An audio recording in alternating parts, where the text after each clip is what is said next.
জ্বালানি তেলের লাইন বাড়ছে, সেই সাথে চরমে পৌঁছেছে দুর্ভোগ। রাজধানীর বিভিন্ন ফিলিং স্টেশনে জ্বালানি তেল নিতে দীর্ঘ অপেক্ষা করতে দেখা গেছে গ্রাহকদের। তারা জানান, লাইনের আগে থাকতে অনেকেই মধ্যরাত থেকে ভিড় করেছেন। একই চিত্র জেলা উপজেলায় অনেক স্থানে জ্বালানি তেল তীব্র সংকট দেখা গেছে। সবচেয়ে বেশি সমস্যায় পড়েছেন কৃষকরা। সেচের জন্য জ্বালানি না পেয়ে ফসল নিয়ে পড়েছেন বিপাকে।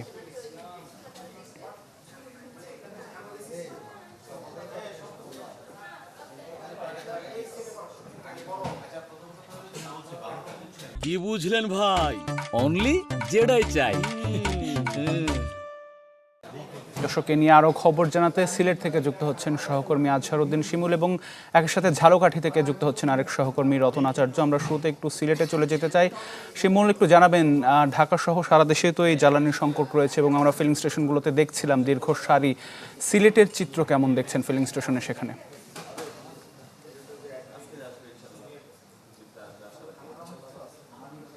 আতিক, দেখুন, সারা দেশের মতো সিলেটেও কিন্তু জ্বালানির সংকট রয়েছে। তবে রাজধানী ঢাকার মতো যে লম্বা লাইন, এরকম লাইন আসলে আমরা সিলেটের যে ৭৭টি পেট্রোল পাম্প রয়েছে কোনো পাম্পে আসলে এভাবে দেখিনি। কারণ হচ্ছে সিলেটে রাইড শেয়ারিংয়ের যে প্রবণতা তা খুবই কম, যার কারণে আসলে পেট্রোল পাম্পগুলোতে দীর্ঘ সারি এখনও আমরা দেখিনি। তবে জ্বালানি যে সংকট তা অবশ্যই রয়েছে এবং আমরা যে পেট্রোল পাম্পে এই মুহূর্তে রয়েছি এখানে গত দুদিন ধরে তারা স্থানীয়ভাবে যে পদ্মা অয়েল ডিপো থেকে জ্বালানি সংগ্রহ করেন তাদেরকে কোনো ধরনের আসলে পেট্রোল তারা সরবরাহ করতে পারছে না। তার কারণে তারা শুধু অকটেন বিক্রি করতে পারছেন এবং ডিজেল বিক্রি করতে পারছেন।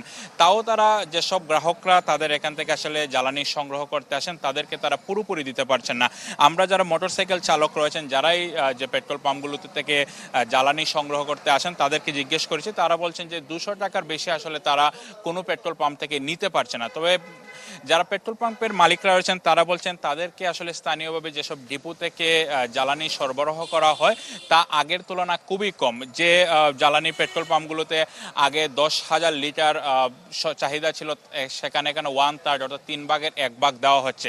এই জ্বালানি সংকট আসলে যদি সামনে আরও বেড়ে যায় তাহলে কিন্তু একটি সমস্যার মধ্যে পড়বেন যারা চালকরা রয়েছেন। আপনি জানেন যে সিলেটের যে পেট্রোল পাম্পগুলো রয়েছে আমরা দেখেছি অনেক পেট্রোল পাম্পে আসলে জ্বালানি সংকট যে তৈরি হয়েছে। অনেক পেট্রোল পাম্পে আমরা দেখেছি অকটেন থাকলে ডিজেল বা পেট্রোল নেই। অনেক পাম্পে আমরা আবার দেখেছি পেট্রোল বা ডিজেল থাকলে অকটেনের যে ঘাটতি তা রয়েছে। এবং যারা মালিকরা রয়েছেন, বিশেষ করে পাম্প অ্যাসোসিয়েশনের যারা মালিকরা রয়েছেন তারা বলছেন এই রকম আসলে সংকট তৈরি হতে থাকলে সামনের দিনে আসলে কি পরিমাণ তাদেরকে ভোগান্তি পেতে হবে তা তারা আসলে ভেবেই পাচ্ছেন না। তো সব মিলিয়ে সারা দেশের মতো সিলেটেও কিন্তু একইভাবে জ্বালানি তেলের সংকট তৈরি হচ্ছে। জি শিমুল, অনেক ধন্যবাদ যুক্ত হবার জন্য। এবার একটু আমরা রতন আচার্যের কাছে আসতে চাই। রতন, ঝালকাঠির ফিলিং স্টেশনগুলোর চিত্র কি? সেখানে যারা গ্রাহক আছেন তারা কি পর্যাপ্ত তেল পাচ্ছেন? আতিক, ঝালকাঠিতে 60টি পেট্রোল পাম্প রয়েছে। এই 60টি পেট্রোল পাম্পের বেশিরভাগ পেট্রোল পাম্পে কিন্তু তেলের অভাবে বন্ধ রয়েছে। আমি এই মুহূর্তে রয়েছি ঝালকাঠির পেট্রোল পাম্প এলাকার একটি ফিলিং স্টেশনে। আপনি আমার পিছনে দেখতে পাচ্ছেন যে একদম ফাঁকা। এর কারণ হয়েছে সকাল 11টা থেকে দুপুর 4টা পর্যন্ত তারা তেল দিয়েছে। 2000 লিটার পেট্রোল এবং 4000 লিটার ডিজেল ছিল তারা দিয়েছে এবং তারা পর্যাপ্ত পরিমাণ দিয়েছে। বাইকারদের যে যা চেয়েছে ট্যাঙ্কি ফুল করেও তারা তেল দিয়েছে। এর কারণ হয়েছে বাইকারদের 200 টাকা করে তেল দেওয়ার কারণে তারা একটু ক্ষিপ্ত হয়েছে এবং বিরূপ প্রতিক্রিয়া দেখিয়েছে। সেই কারণে তারা রাগ করে প্রত্যেককেই যে যা চেয়েছে সেই পরিমাণ তেল দিয়েছে। তেল দেওয়ার কারণে কিন্তু এই পেট্রোল পাম্পে তেল শেষ হয়ে গেছে, এই কারণে এখন ফাঁকা রয়েছে। তারপরেও কিন্তু বাইকাররা এখানে আসছেন এবং তেল না পেয়ে কিন্তু তারা চলে যাচ্ছেন।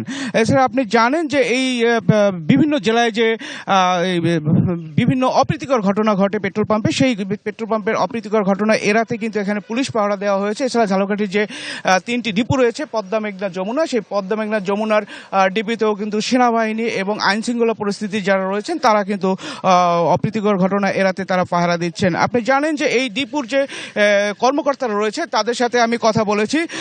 তারা কিন্তু জানিয়েছেন তারা যতটুকু তেল পাচ্ছে সেই অনুযায়ী এই যে পেট্রোল পাম্প মালিক যারা রয়েছেন, ডিলার, তাদের কিন্তু সেই অনুযায়ী তারা তেল দিচ্ছে।